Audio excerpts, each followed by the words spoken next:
Unit 10, Reading 2, page 153. Navigation. Methods. There are several different branches of navigation, including but not limited to the following. Click on terms to see individual entries. Celestial navigation.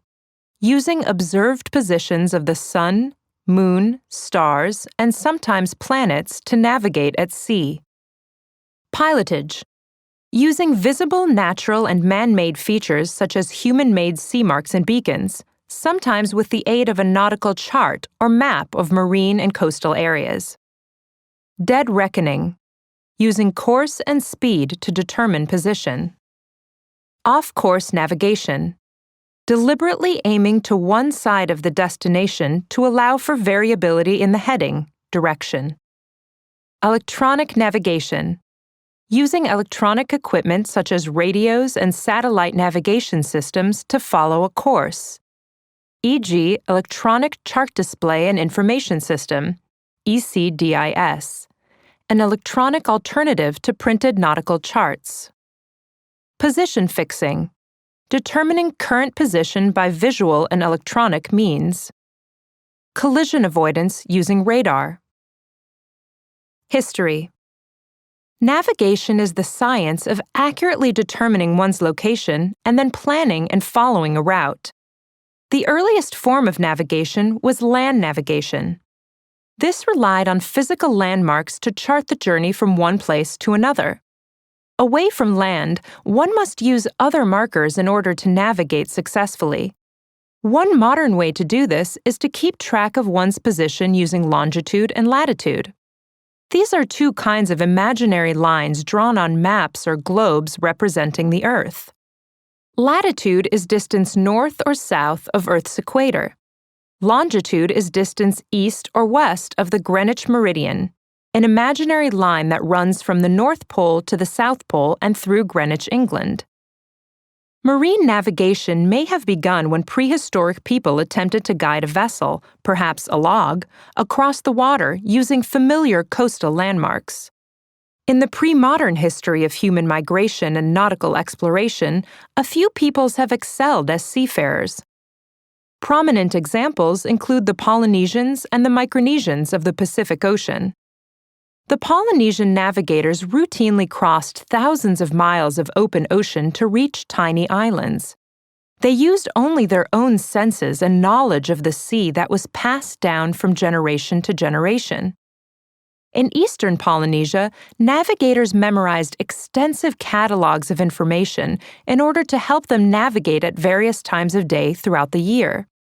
These catalogs included the following kinds of information: the motion of specific stars and where they would rise and set on the horizon of the ocean, the weather, time of travel, wildlife species, some species assembled at particular locations, ocean swells and how they would affect the crew, the color of the sea and sky, especially how certain types of clouds would assemble at particular locations above some islands, the angle at which navigators should approach a harbor. These sets of information were kept as guild secrets. Generally, each island maintained a guild or group of master navigators who had very high status. In times of famine or difficulty, only they could trade for aid or evacuate people. The guild secrets were almost lost. Fortunately, one of the last living navigators taught them to a professional small boat captain so that he could write them down. The captain recorded these secrets in book form, creating an early navigator's manual. Ancient sailors used celestial bodies, that is, objects in the night sky, to steer by. For example, in the Northern Hemisphere, one can look for the constellation, group of stars, known in English as the Big Dipper. Sailors could use the Big Dipper to find the North Star, which tells which way is north. But celestial navigation as it's known today was not used until people better understood the motions of the Earth, Sun, and stars. Nautical charts were developed to record new navigational and piloting information for other navigators. The development of accurate celestial navigation allowed ships' crews to better determine position. The most important instrument for nautical navigation was the navigator's diary. These diaries contained crucial information. They often became trade secrets because they enabled safe travel to profitable ports. One problem with all early forms of navigation was that they required voyagers to be able to see either land or sky. By the year 300, the magnetic compass had been invented in China. Sometime between 850 and 1050, they became common navigational devices on ships. Magnetic compasses allowed sailors to continue sailing a course even when the weather limited the sky's visibility. This instrument also allowed the development of dead reckoning. Dead reckoning can be used to navigate when landmarks are out of sight, although it still requires people to accurately know their location from time to time. Arab navigators in the 9th century developed a celestial navigation tool called a kamal.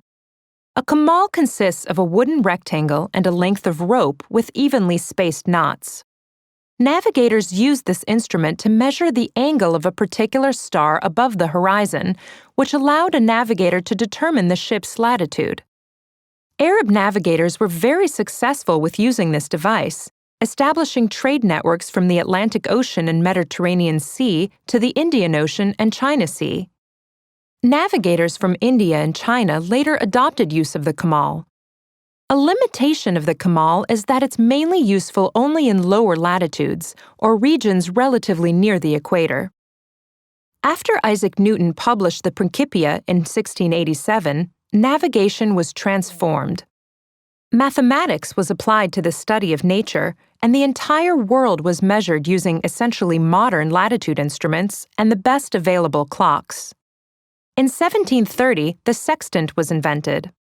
A sextant uses mirrors to measure the altitude of celestial objects in relation to the horizon. In the late 19th century, Nikola Tesla invented radio. Soon, radio beacons and radio direction finders were providing accurate land-based fixes, even hundreds of miles from shore. This system lasted until modern satellite navigation systems made it obsolete. Around 1960, LORAN was developed. This measured how long a radio wave took to travel between antennas at known locations. These measurements allowed travelers to fix positions. The equipment could then locate geographic positions to within a half mile, 800 meters. At about the same time, Transit, the first satellite-based navigation system, was developed. It was the first electronic navigation system to provide global coverage. In 1974, the first GPS satellite was launched. GPS systems now give accurate locations with an error of only a few meters. They also have precision timing, giving time measurements with an error of less than a microsecond, 1/1,000,000th of a second. GLONASS is a positioning system that was launched by the Soviet Union. It relies on a slightly different model of the Earth. In 2007, the European Union approved financing to develop a competing system named Galileo. China had some limited participation in developing Galileo, but in 2006 announced development of a GPS system of its own, to be named Beidou. Beidou is a Chinese name for the Big Dipper.